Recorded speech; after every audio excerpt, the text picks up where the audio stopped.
Hello and welcome to the 1000 Authors Show. I'm Vicky Fraser and this is my husband Joe. Hello. Hello. No, your hairline is not receding. It looks further away than normal. I'm concerned. This follows a discussion in which Joe just said, "When are we dyeing my hair?" And then asked me to kiss him on the cheek so that he now has a lipstick print on his cheek. So if you're watching this on YouTube, then you can see Joe's receding hairline and lipsticky face in all its glory. I don't think your hairline is receding. I think perhaps I've spent too long in the house. Maybe. We are now on day 4,753 of lockdown in the UK. What day actually is it? It's Tuesday today. We're recording this. It is Blur's Tuesday the 31st. Blur's Day, the flibbity flobbed of... It's all just blurring into one big mess, isn't it? Yeah. One What day actually of lockdown is it? Is it day 8? Well, I don't know. When was... You would need to know when it started in order to work that out. I think we're about a week in, aren't we? I think we're on day 8. You reckon? Yeah. Anyway, so yes, welcome to the show. We are drinking herbal tea today. Cheers. Misery because tea. It's 5:20 in the afternoon and we're going to do a fitness class at 6:30, aren't we, Joe? Stupid fitness classes. Yes, I am. Yes, we are. Yes. Can you be a bit more enthusiastic about it, please? Ugh. I'm very enthusiastic about You're it. very enthusiastic. And actually, right, okay, so we're going to do, obviously we're going to do the, what are we drinking? We're drinking fennel and licorice and something tea. It's very nice. Pucker tea, which is pucker. We're going to do the usual, what are we reading? And we're back on the 7 deadly sins again. But before that, let's do the quarantine chronicles, shall we? What have we done this week, Joe? Well, we had quite a productive Sunday chopping up a tree that blew over in all the high winds we had recently. Oh, we had a massive bonfire. We had an enormous bonfire where we got rid of all the branchy stuff and all of the big limbs and things are down in a pile ready to be chainsawed up. And I had great fun rolling giant pieces of tree down the slope towards Joe. Yes, that was fun. It was fun for me. It didn't take much of that before I realised that a broken ankle right now would be really bloody inconvenient. I did wonder about you standing at the bottom, to be fair. So there were no injuries and there were no destructions of anything, apart from bits of tree that we wanted to burn. So that was cool. What else have we done? We moved the tiny sheep successfully. Yes, we talked about this last time, didn't we? Okay. Yeah, Okay, we'll skip past that. I also planted loads of seeds in the greenhouse, so we're fully prepared for the zombie apocalypse. Basically turning the dingle over into a small holding for, the foreseeable zombie apocalypse. So yeah, giant tomatoes, courtesy of Melanie and Simon. Thank you so much for sending me those seeds, guys. They're called Vladex tomatoes, and they're like big heritage meaty beef tomatoes, and they're really flavoursome. So we're going to save the seeds from those and... Does that work? Can you keep just saving the seeds and keep going? I think so. I shall find out. We're growing little tomatoes as well. We are growing aubergines, sweet peppers, basil, rocket, mizuna, something else, leeks, onions, and spring onions. And this weekend I'm going to dig out the raised beds and plant loads more onions. We are sorted. Mm-hmm. What else have we done? We have... Oh, I cleared out and organised the bathroom drawers. Yeah. Which has been bothering me for a long time. One of those things that needs doing urgently as soon as you've got all of the time in the world. Yeah. We've done one jigsaw. Very nearly finished. What else? Oh, we made hummus. We did make... That was great. It was very garlicky. We're not seeing anybody else in person, so we can be as garlicky as we like. I was offended by my own face. It was like... Jeez. It was very good hummus. Hummus, by the way, is so bloody easy to make yourself, and it is so much nicer than shop bought hummus. It was very good. So much nicer. It's like the cheapest thing in the world to make as well. Especially if you don't buy tinned chickpeas. And you can make your own tahini. That sounds complicated. No, you just mash it in a blender. Anyway, this is not a cooking podcast. This is a writing podcast. The other thing that we did is over one weekend, Annie, who runs Pure Studios, where we do all of it. Well, I do all of my pole and trapeze training and stuff. Obviously that got closed, and we were like, shit, what are we going to do? And so we got on the case, all of the instructors got on the case over a weekend and put together an online timetable. Annie got it all up and running in the space of like a day, which is incredible. We've had very few teething problems, and we're now running 6 classes a day, 7 on Sundays, because I'm doing 2 really early morning classes a week. Wake Up with Vicky. And if you want to do that, pure-studios.co.uk, you can sign up for classes. It's like super cheap. It's £3 for a half-hour class and £6 for an hour class. And they're really good fun. And we're doing strength, dance, conditioning, all of that kind of thing. And we've got all of that up and running in, the space of a couple of days. It's pretty cool. It's working really well. The classes are really full. We're even picking up new clients, which is great. And you're doing some classes too, aren't you? I am doing some classes because my club sadly has not actually embraced the getting things done. So my jiu-jitsu has just stopped. Yeah, which is a shame. Which is a bit of a shame.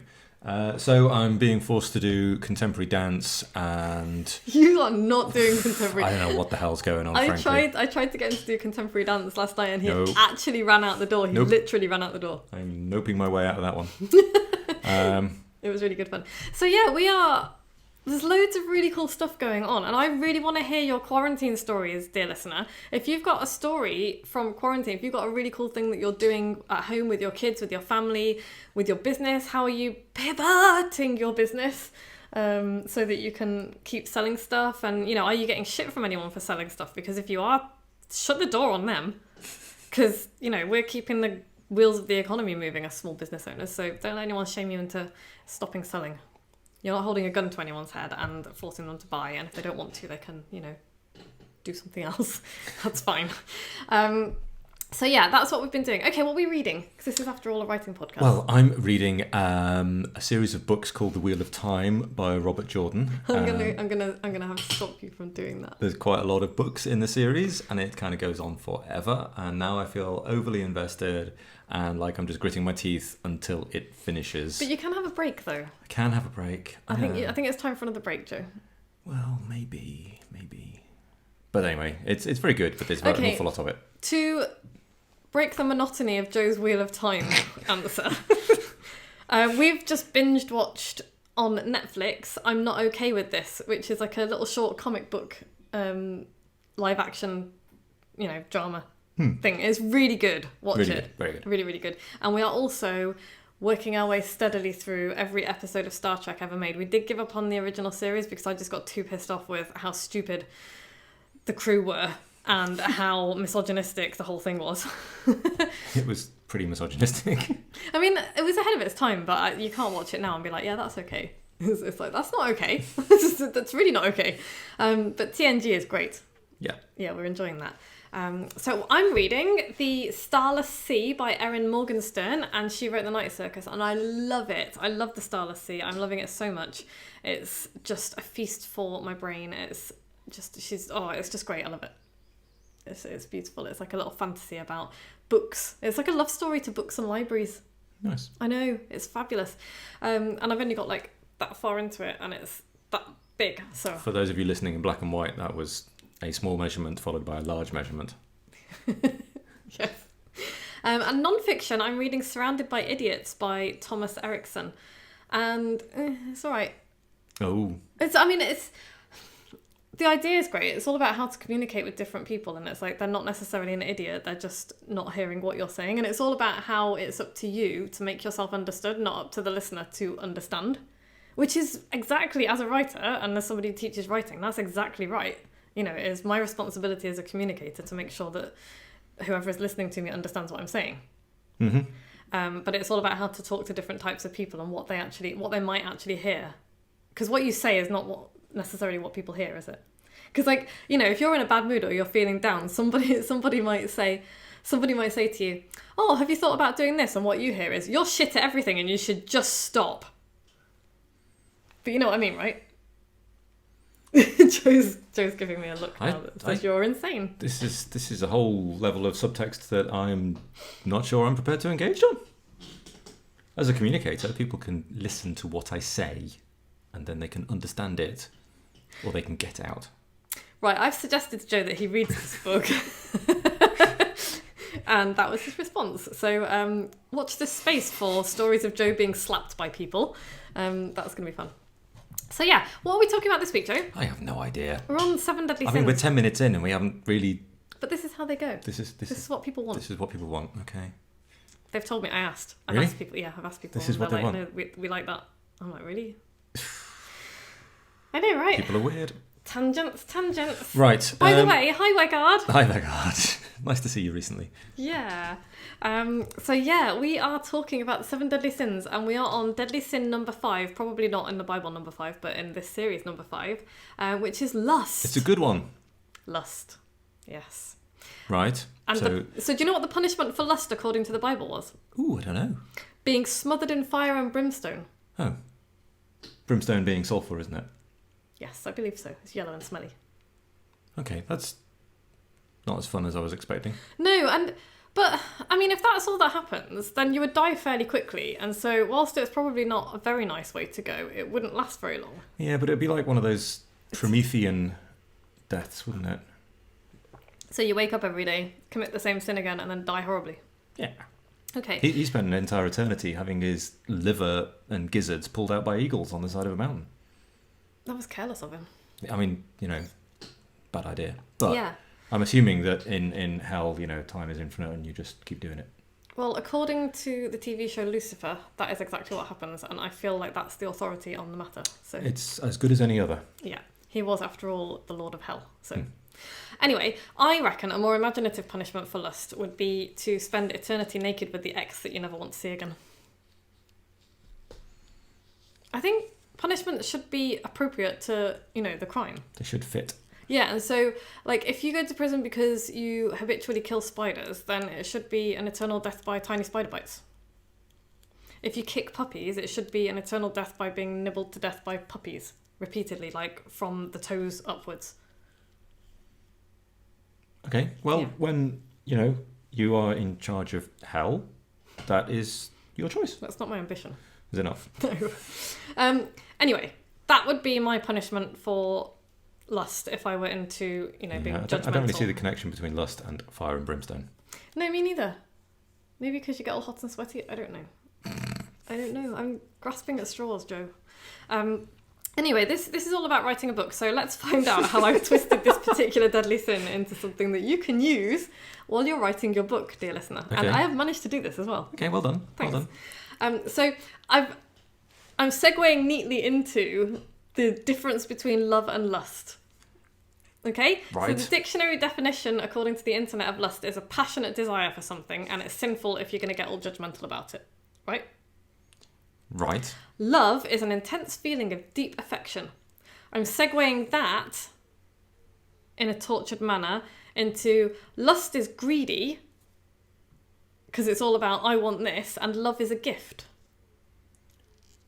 Right. Okay. I'm impressed with myself right now. Well, it kind of makes sense. Thanks. It does make sense. No, because lust is like a greedy thing. It's like, I want, what I want and I want it now and blah. And whereas love is like a lot more gentle and kind of a gift. Okay. A gift. I'm gifting my love to you, dear listener. Not all of them. No. Certainly not Vegard. Oh, we love Vegard. We do love Vegard. All kinds of love, Joe. All okay. kinds. Yeah. So I wrote an email fairly recently about how my love is a gift, and it got a really good response. And I'm also going to credit, as I did in the email, the podcast The Secret Lives of Black Women, which is bloody brilliant. Love it. One of my favourite podcasts. They were interviewing Dr. Renee Horton, who is an actual rocket scientist, right? But she wanted to be interviewed not about rocket science, but about the problems with dating. Because as an incredibly intelligent and working for NASA rocket scientist woman, I think she's had a veritable shit show of dating experiences with men who just can't handle an intelligent, ambitious, strong woman. Right. And so she wanted to talk about that. But one of the things that she was talking about, she said a few really wise things, as you would expect from a rocket scientist. And a couple of them, I had to stop the car and have a bit of a cry at a couple of them. So I was just like, oh my God, this is great. So one of her things was that she has learned is that love is a gift to be given freely without any expectation of anything in return. And I loved that. And I was just like, that's I've never really thought about it in that way before. But if you think about the way, and I've done this before, but I think everybody does this sometimes. The way you say "I love you," always expect to hear it back, right? Mm-hmm. And I remember, so I've been on the phone to you when you've been in an office, and I've been like, "Bye, love you," and you haven't said it back. Which, by the way, you ought to, pull your big boy pants up and not give a shit what anybody else thinks, and just say it back if you indeed do love me.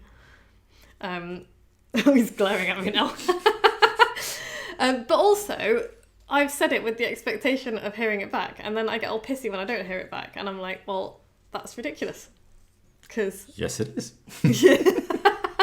But also, you not saying it because you're embarrassed is ridiculous. It's not that I'm embarrassed. It's just, Anyway, that's a different topic for a different day to argue about. Possibly not, live on the internet. Oh no, totally live on the internet. But she said, my love is a gift to be given without any expectation of anything in the world. And I just really loved it because it takes the weight of expectation off others to reciprocate. So rather than saying something like that and it works for friendship as well. It's like, my friendship is a gift to be given freely. And if someone doesn't want it, they don't have to take it. Mm-hmm. And that's up to them. And as soon as you start seeing things that way, it makes everything less painful. Because if you're not expecting any kind of reciprocation for what you're offering, mm-hmm. it means that you're not going to be disappointed. And that's not the same as lowering your expectations so that, it's not the same thing as that. It's more like, this is a part of me that I'm giving as a gift. Okay. Does that make sense? Yes. Are you wondering how to segue this? So now we're segueing into the whole book writing thing. Yes. And so, but that got me thinking, rather than trying to push people into doing or feeling things they don't necessarily want to do or feel, it got me thinking about how we do this with books as well. It's like, I'm going to pour myself into the book that I'm writing. I'm going to write it for my reader. I'm going to write it for the person that I want to write it for. I'm going to write it to solve their problem, to help them.